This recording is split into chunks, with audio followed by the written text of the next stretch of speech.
Protection says keep the darkness out. Transmutation says let it in and let it change you. Most people pick up Smoky Quartz because they want a shield. They want something to absorb the negative energy so they don't have to feel it. Welcome to the Crystal Library, a pocket-sized portal into the magical, mysterious, and sometimes misunderstood world of crystals. I'm your host, Ashleigh, and each week I'll guide you as we explore one enchanting stone, its history, lore, healing properties, and one easy way to invite its magic into your everyday life. Whether you're crystal curious or deep in the woo, this is your space to learn, explore, and expand your connection to the mineral realm, one glittering gem at a time. So let's open the library and see which crystal wants to speak today.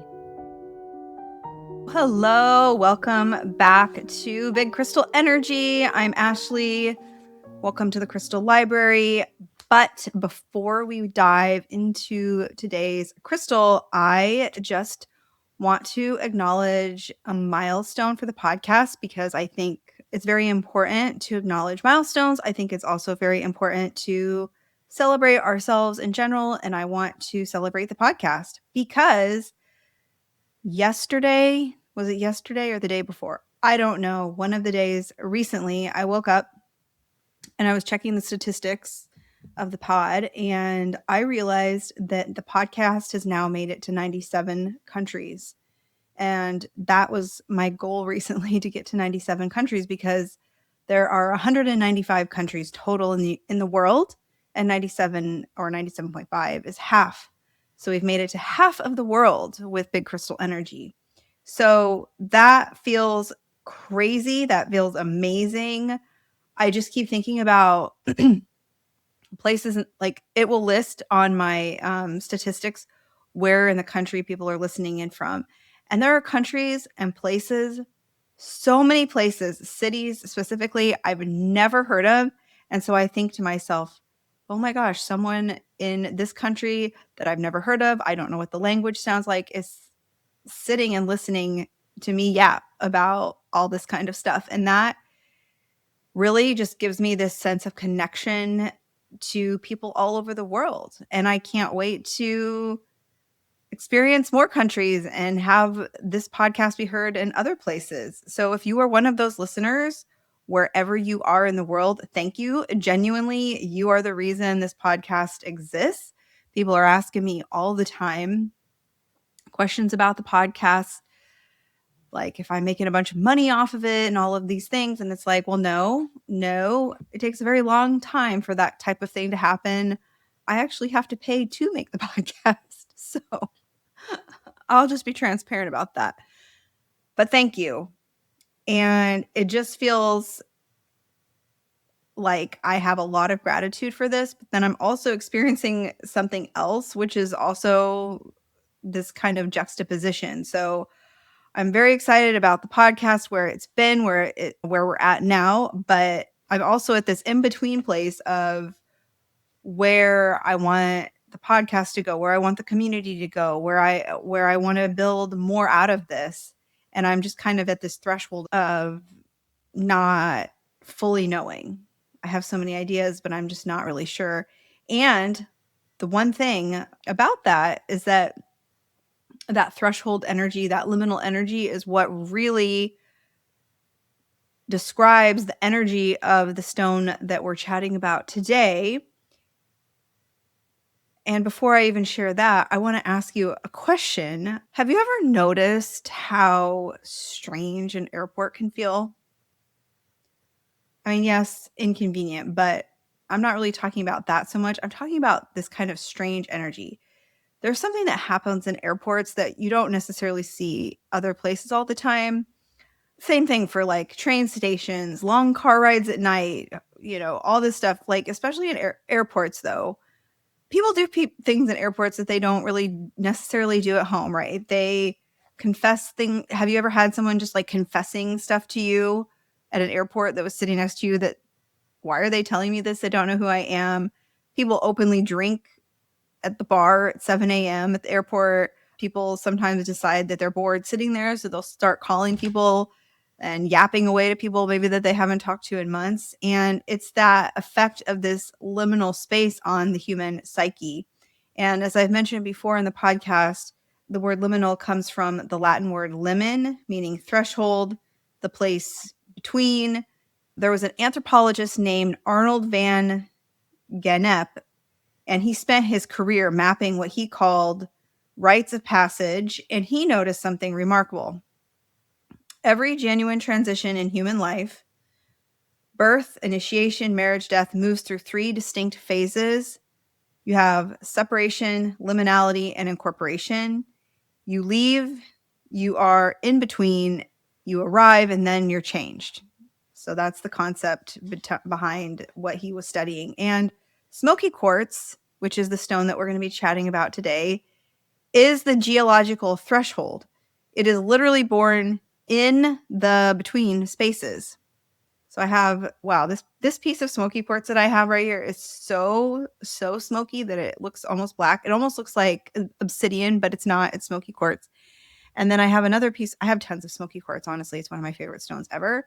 And I have another one here, if you're watching on YouTube, that you can see that this looks like a more traditional smoky quartz, but I love this piece too. So let's get into it.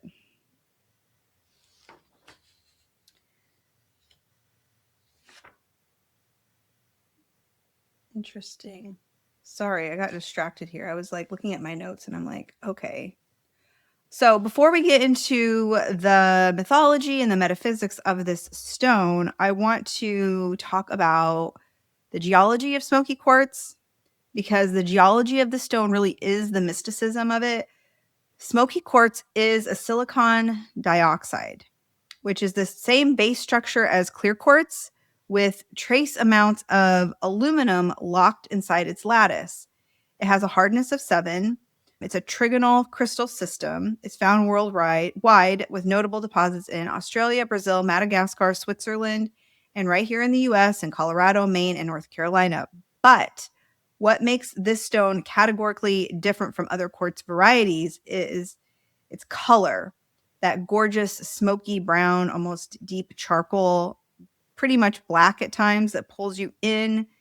And it doesn't come from a mineral inclusion or a dye or a coating. It comes from gamma radiation. Gamma radiation from the earth itself, from surrounding granite, from radioactive elements in the bedrock. It penetrates the crystal during its formation and interacts with those aluminum atoms in the lattice.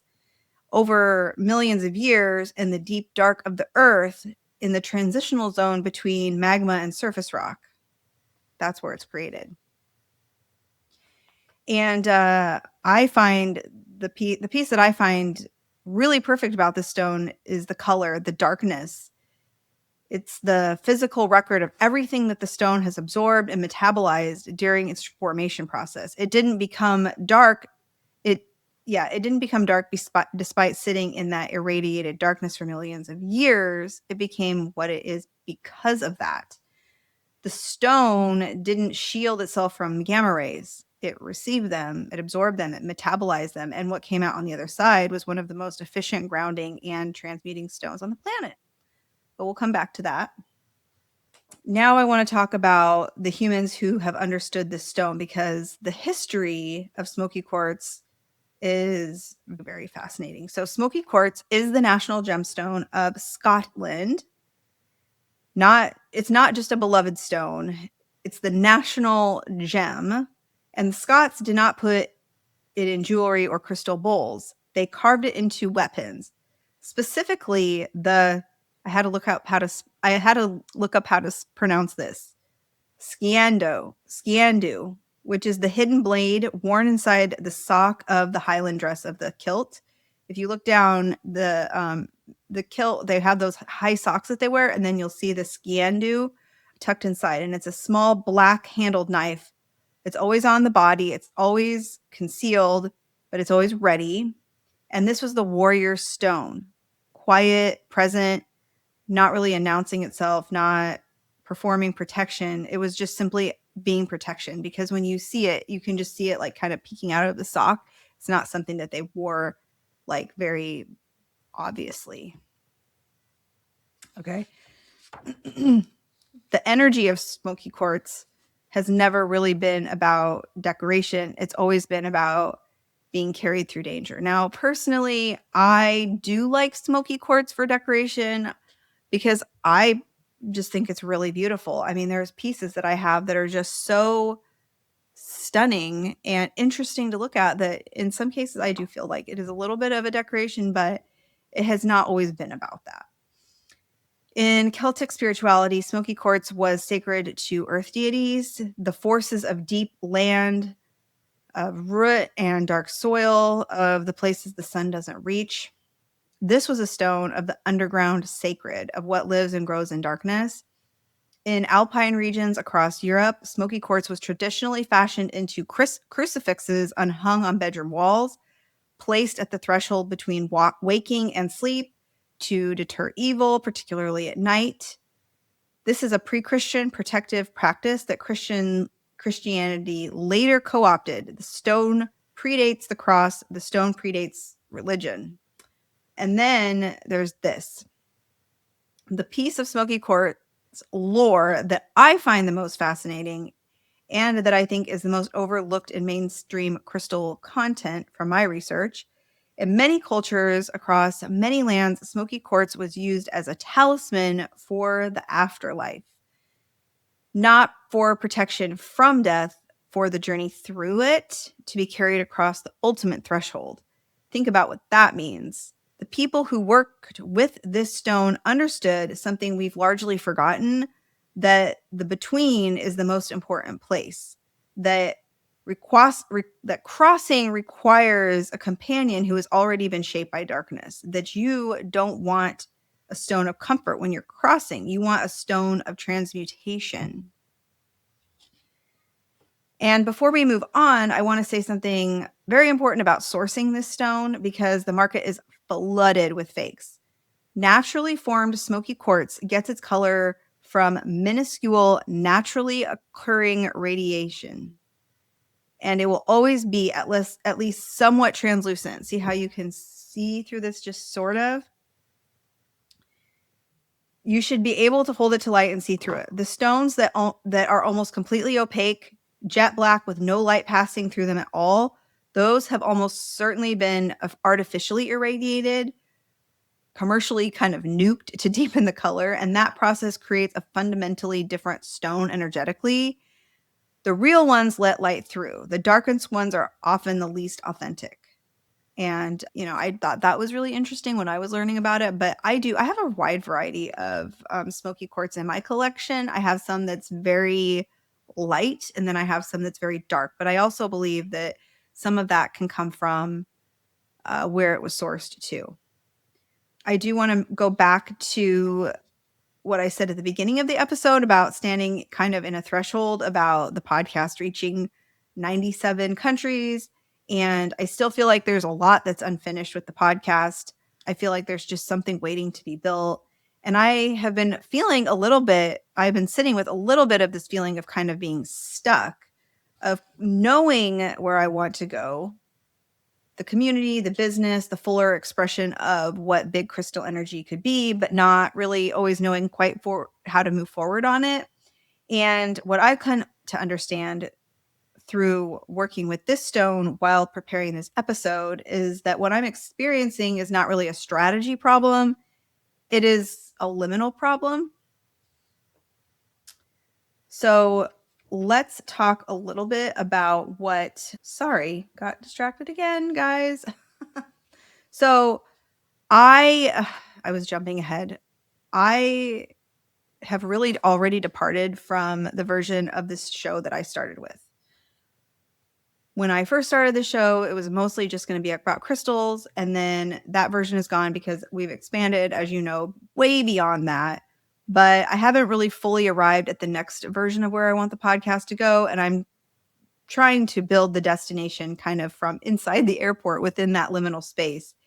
Because that's what liminal space does. It really suspends you. And the suspension at times can make you feel stuck, but it's actually the work. I think a lot of this feeling not in podcasting necessarily, but in your life, in your relationships, in your careers, in your sense of self. You've already left something.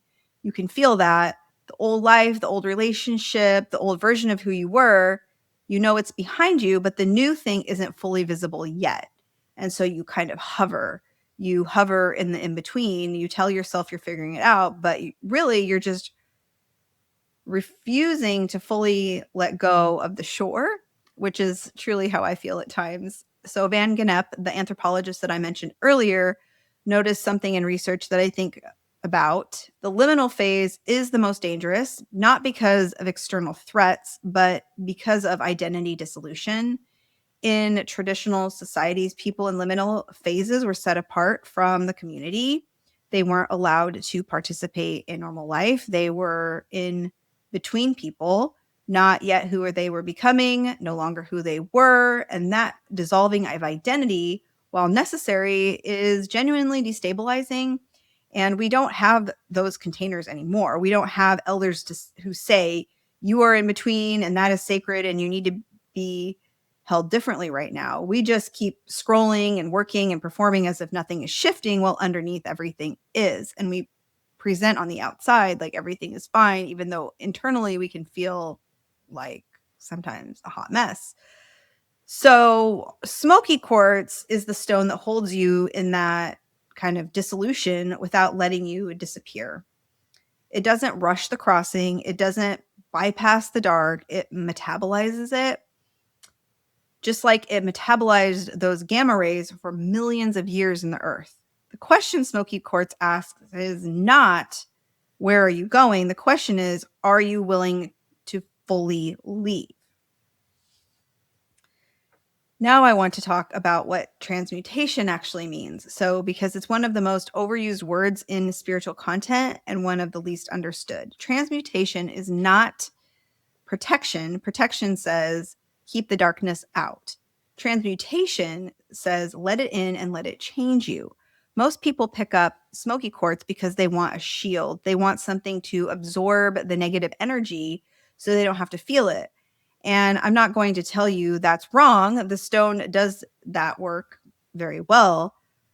Judy Hall, the great Judy Hall, she calls it one of the most efficient grounding and anchoring stones on the planet. It blocks geopathic stress. It absorbs electromagnetic smog. It neutralizes negative vibrations. But that's the beginner layer. The beginner layer is real and useful and valid. The advanced layer is this. Smoky quartz doesn't just shield you from what's heavy. It teaches you how to metabolize it. How to let the difficult thing come fully in, move through your system, and be released, transformed. Not stored, not denied, but actually transformed. Judy Hall, she also notes something that almost no one talks about when discussing this stone. Smoky quartz alleviates ambivalence about being incarnation.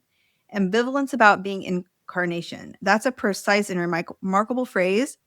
It means the part of you that isn't sure you want to be here, in this body, in this life, on this planet, the part that hovers slightly above our own experience, never quite landing, never quite committing to the fullness of being alive. Does that sound at all familiar? Arrival is the hardest part of any journey. Not the departure, that can feel like a relief. Not the transit, that can feel like an adventure. The arrival, the commitment, the moment you say, I am here now, this is my life, and I'm in it. Smoky quartz is the stone that helps you make that choice. And this brings me back to the real ones letting light through. The stones that have been artificially darkened, nuked to perform a depth they didn't earn, can't actually do this work. Because the work requires the real thing. The thing that was actually shaped by darkness over time, not the thing that was made to look like it. And this applies to a lot more than just crystals, right? So I want to offer you a ritual for this stone. It's a tarot or oracle card spread designed specifically for liminal space. You know, if you're more of a tarot person, go ahead, use your tarot cards. If you're an oracle person, you get out your oracle deck. For anyone who is in the in-between right now, and honestly, after everything we've talked about today, I think that's probably most of us. You'll need a piece of smoky quartz, or if you don't have one yet, you can hold the intention of the stone I don't want people to always feel like they have to rush out and buy every single stone that we talk about. So then pick your tarot or oracle deck of choice, and you'll need a few minutes of genuine quiet. Okay, so this is how we're going to prepare.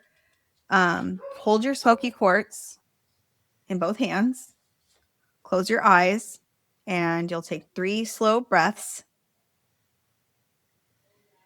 Feel the weight of the stone. Feel its temperature in your palms. This stone was formed in the dark of the earth over millions of years. It has been through a lot. Let that settle. Set your intention. I am in the between. I am willing to see clearly where I am and what is being asked of me. Then you'll shuffle your deck, however feels right to you, holding that intention. And I'm going to call this spread the 3-card liminal journey spread. So draw 3 cards and place them left to right. Card 1 is the departure. What have I already left behind that I haven't fully released? This card speaks to the shore that you've pushed off from, the identity, the relationship, the chapter, the belief, whatever is already behind you, but that you're still holding the rope of, right? This is what needs to be fully released before you can cross. Card 2, the threshold. What is being asked of me in this between space? This is your liminal card, the card of the present moment, of the dissolution, of the dark transit. It tells you where you're going. It tells you what the crossing requires of you right now, what quality, what surrender, what courage, what release. Then card 3, what version of myself is waiting on the other side? This is not a destination card. It is an identity card. Not what your life will look like, but who you will be. What qualities, what capacities, what way of being in the world is available to you when you complete this crossing. And then the closing ritual is when you sat with all 3 cards, maybe done some journaling, whatever it is you feel called to do. Hold your smoky quartz again, place it over your heart or root chakra, your sternum, or at the base of your spine, and say aloud or whisper, or just feel these words. I am not lost.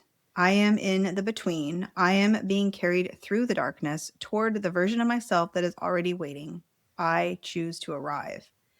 Leave your smoky quartz somewhere you'll see it this week, not as a decoration, as a reminder that you are mid-crossing, and crossing is not the same as being lost. Before I let you go, I want to leave you with something to carry. Most of us are not lost. We are just refusing to admit that we've already left and terrified to fully arrive. Me. The threshold is not the problem. The threshold is the point. It's where the dissolution happens that makes the new thing possible. You cannot arrive as the person you are becoming while still performing as the person you were. Whoop, whoop.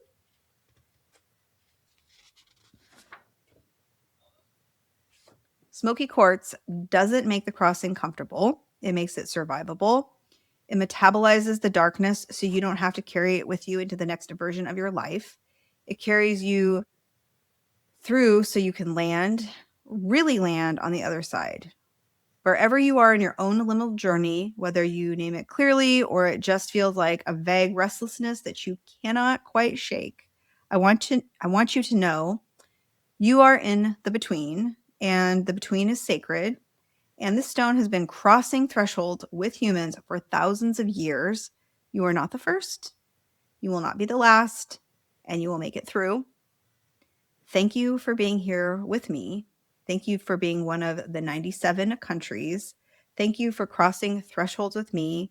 And until next time, this is Big Crystal Energy, and don't forget to carry your stones. Bye.